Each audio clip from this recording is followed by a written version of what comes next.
Cette semaine dans Maureen Rétro, retour sur un sujet original, la présence de bouquetins, animaux sauvages et protégés dans notre environnement proche.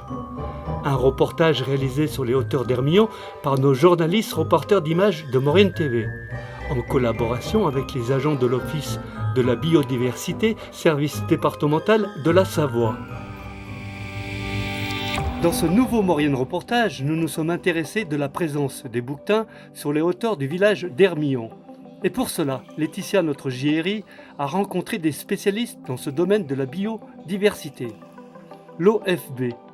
Nous sommes en présence de Benoît Gaudron, chef de l'unité territoriale Chambéry-Maurienne à l'OFB. Est-ce que vous pouvez nous expliquer un petit peu de quoi il s'agit, l'OFB ? Alors l'OFB, c'est un établissement public. Donc l'OFB déjà veut dire Office français de la biodiversité. C'est un établissement public en charge notamment de tout ce qui est police environnement et aussi tout ce qui est connaissance du monde vivant, notamment sur les bouquetins. D'accord. Donc historiquement, comment a été créé l'OFB ? Alors l'OFB, c'est un établissement public qui a été créé en 2020. En fait, c'est la fusion de deux établissements. L'Office national de la chasse et de la faune sauvage, qui était plus axé sur tout ce qui était milieu terrestre, et l'Agence française de la biodiversité, qui était axée sur tout ce qui était eau et milieu aquatique. Et en 2020, il y a eu une fusion de ces deux établissements, et en fait, l'établissement récupère l'ensemble de ses missions.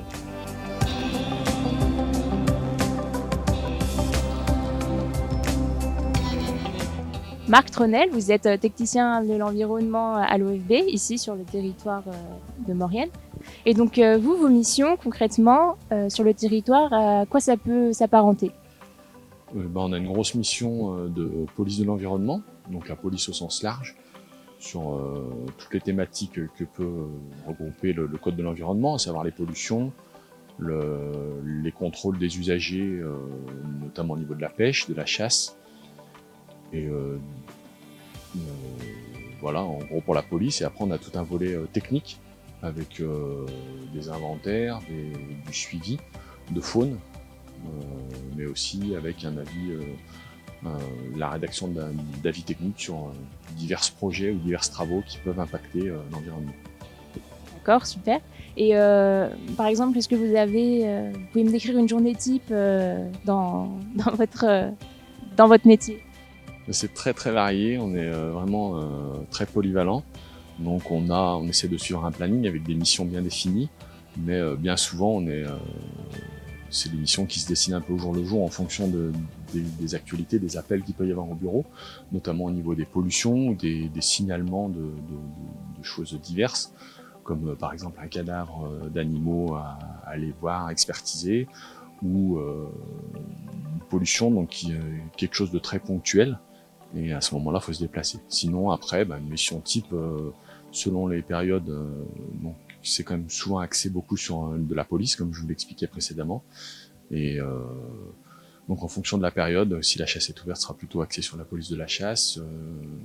On a aussi un volet sur tout ce qui est circulation des véhicules à moteur, notamment, et les impacts que cela peut avoir sur le milieu montagnard, comme ici. Voilà, et après, on a tout un volet aussi de suivi de faune, notamment en hiver, on fait beaucoup de suivi sur l'espèce loup, donc à chercher des traces, à enlever des pièges photos sur cette espèce, et après sur d'autres espèces comme le bouquetin, on a aussi un suivi visuel des populations, de l'état un peu des populations, l'état sanitaire, mais sur un aspect plutôt visuel, donc sans aller dans le détail. Après, on a d'autres comptages sur le tétralyre, par exemple, au printemps. Voilà, donc il y a tout un tas de missions qui s'échelonnent en fonction des saisons et de l'année.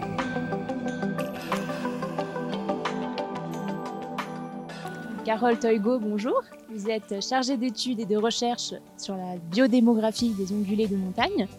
Et donc là, on est en train d'observer les bouquetins et je vois que vous utilisez beaucoup les jumelles. Est-ce qu'il y a d'autres moyens pour observer les bouquetins finalement ? Bon, pas vraiment, on utilise beaucoup les jumelles et les longues vues. Mais comme vous l'avez vu là, c'est une espèce qui est facilement approchable et on n'a pas du tout besoin d'autres outils pour les observer. D'accord. Et donc facilement approchable, est-ce qu'il n'y a vraiment rien à craindre à s'approcher d'aussi près des bouquetins ? Non, les bouquetins, c'est une espèce sauvage quand même. Donc, leur première réaction, ça sera de fuir l'homme quand on rentre, quand on arrive trop près. Après, il faut pas s'approcher des bouquetins quand même s'ils se laissent facilement approcher. Il y a quand même une zone de quiétude à respecter pour leur bien-être. Tout à l'heure, on parlait de l'âge des bouquetins. Il y a une technique bien spécifique pour estimer leur âge. Comment est-ce qu'on peut faire? Oui, avec les cornes, en fait, donc c'est des cornes, hein, c'est pas comme les cervidés, ça tombe pas chaque année, donc ça pousse chaque année. Et en hiver, comme il n'y a pas assez de ressources alimentaires, la croissance des cornes s'arrête. Et du coup, ça fait un sillon qui est très très visible sur la face arrière des cornes. Et de compter le nombre de sillons, ça nous donne l'âge très précisément. Là, on est sur un terrain un peu pentu pour pouvoir les approcher. C'est des animaux qui vivent essentiellement sur des terrains pentus. Est-ce qu'il y a une explication à ça? Alors, c'est un animal qui est vraiment très adapté aux rochers. Donc, c'est un grimpeur exceptionnel.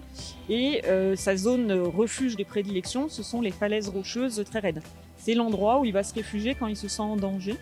Donc là, on les a vus sur un plateau herbeux très plat, ce qui peut paraître étonnant pour l'espèce, mais tout autour de nous, il y a des falaises très raides, rocheuses, dans lesquelles il peut se réfugier, et ça explique qu'il puisse venir sur ces zones plates et dégagées, parce que très rapidement, il pourra aller se mettre dans une zone refuge si jamais il y a un danger qui arrive. D'accord, donc un danger, on peut tout de suite penser à un prédateur. Quels sont les prédateurs principaux du bouquetin? Alors déjà, un danger, c'est pas forcément une prédation active, donc l'humain. Déjà, quand on arrive trop près, ça va les faire fuir et aller se réfugier. Et puis maintenant, il y a le loup qui est là, même si le bouquetin n'est pas sa proie de prédilection, justement parce que il est gros, il peut se défendre et puis il va très facilement se réfugier.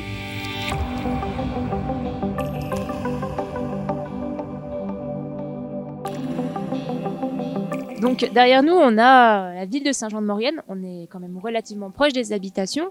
Est-ce qu'on peut aujourd'hui parler encore d'animal sauvage quand on parle du bouquetin, de les voir aussi près et aussi proche des habitations? Alors ça serait une grande question philosophique, mais oui, bien sûr. Donc là, ils sont près des habitations parce que le milieu est propice, hein, l'herbe vient de pousser. Dans la montagne, c'est encore tout grillé par la neige, même si on a eu peu cette année. Donc ils suivent la ressource. Et ok, on est près des habitations, mais on est quand même entouré de barres rocheuses dans lesquelles ils peuvent se réfugier facilement. Donc oui, la question de la naturalité en France, elle est vague. Mais oui, bien sûr, c'est encore un animal sauvage. Et donc dans Beldon, où on les suit précisément avec du marquage et des colliers GPS, on a une partie de nos études qui cherche à voir l'impact du dérangement touristique, du dérangement humain, donc par les trails, par les randonneurs sur les sentiers. Et même sur cet animal qui n'a pas peur de l'homme, qu'on peut approcher très facilement, on voit quand même une réponse très marquée des bouquetins dans la distance au sentier en fonction de la fréquentation touristique, donc en fonction des saisons et puis en fonction des heures de la journée. Donc oui, même si on peut l'approcher, si on a l'impression qu'on ne le dérange pas, on le dérange. Il y a une zone de quiétude qu'il a besoin de respecter, ou que nous avons besoin de respecter pour lui. Mais en tout cas, il y a une espèce de couloir de la peur qui est très prégnant. Donc là, on est plutôt sur une période de début de printemps où les gens vont recommencer à sortir et à se promener en nature. Et donc, on va forcément être amené à rencontrer des bouquetins. Est-ce qu'on peut donner un conseil aux gens pour ne pas déranger les bouquetins quand on en croise? Oui, c'est des conseils qui tombent sous le sens, hein, c'est de rester sur les sentiers, pas essayer de s'approcher pour prendre des belles photos. De toute façon, on sera suffisamment proche. Et puis surtout, tenir les chiens en laisse pour éviter tout comportement de prédation par les chiens et de fuite forte par les bouquetins. Donc là, on rentre dans une période où on peut en croiser assez facilement. Je pense par exemple en plein été, on en croise plus difficilement. Où est-ce qu'ils vont et finalement, quel climat est-ce qu'ils recherchent? Oui, alors le bouquetin, il a un comportement saisonnier très très marqué. Donc là, effectivement, au printemps, ils descendent dans les fonds de vallée, ils se regroupent en grands groupes en plus, donc ils sont très très visibles et très approchables. Ensuite, en été, ils montent en altitude, où ils peuvent même migrer très très loin. Ils ont vraiment des quartiers saisonniers très très très différents. Et en tout cas, ils montent en altitude à la fois pour suivre la ressource, donc l'été, l'herbe est plus verte en haut, et ils cherchent aussi beaucoup de refuges thermiques. C'est vraiment une espèce qui craint la chaleur et qui va du coup chercher un refuge thermique en haut sur les crêtes ou dans les versants à l'ombre.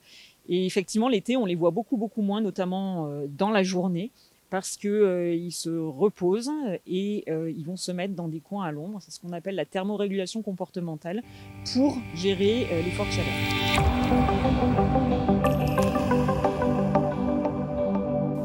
Donc le bouquetin, on a beau être à proximité d'eux régulièrement, on rappelle quand même que c'est une espèce protégée.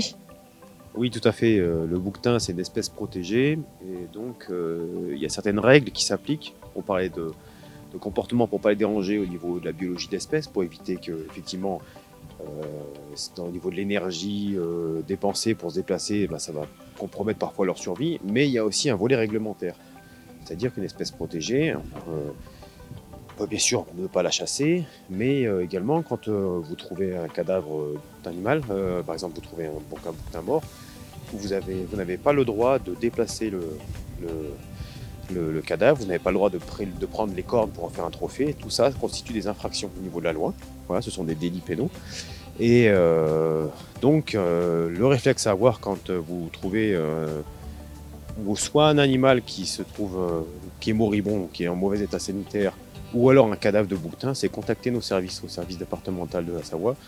Et nous, on se déplace et après, on l'emmène effectivement au laboratoire départemental pour faire souvent des analyses au niveau du suivi sanitaire.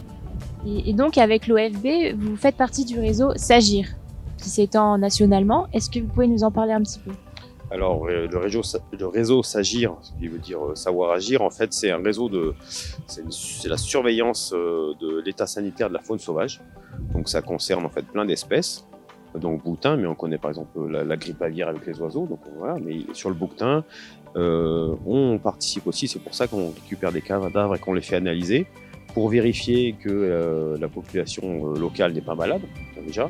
Et pour s'assurer aussi que s'il a un bon état sanitaire, il y aura peut-être moins d'interactions avec la faune domestique. Quels sont les cycles de reproduction chez le bouquetin ? Comme chez tous les ongulés des milieux tempérés, il y a, comme l'hiver, il y a très peu de ressources. Les petits peuvent pas être élevés en hiver, donc il y a les petits naissent au printemps.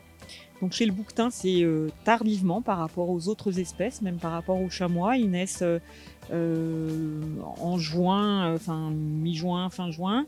L'explication, c'est que c'est vraiment une espèce inféodée à la montagne. Donc il faut que les petits naissent au moment où il y a le plus de ressources alimentaires et où il est de meilleure qualité pour que la femelle puisse assurer sa lactation et puis que le jeune puisse ensuite se nourrir d'herbes de fourrage très nutritif. Et donc le rut a lieu en décembre-janvier. D'accord. Et donc en termes de nourriture, on parle d'herbes. Est-ce qu'ils se nourrissent d'autres choses ? Ouais, ils sont surtout donc la base de la nourriture, c'est vraiment les graminées et les formes, donc toute l'herbe au sens large. Et puis ils peuvent se nourrir un petit peu de feuilles, ça dépend aussi du milieu dans lequel ils vivent. Mais vraiment la base, le fourrage le plus adapté pour eux, c'est graminées. Jusqu'à quel âge ça peut vivre un bouquetin ? Alors pour les mâles, donc il y a une petite différence entre mâles et femelles. Donc les mâles vivent dans Beldon, les plus vieux mâles marqués qu'on ait vus avaient 16 ans et les femelles 21. On se trouve juste devant un groupe de bouquetins. Donc ce que je vous propose, c'est qu'on les laisse tranquilles. Quant à nous, on se retrouve à très bientôt dans un prochain Maurienne Reportage.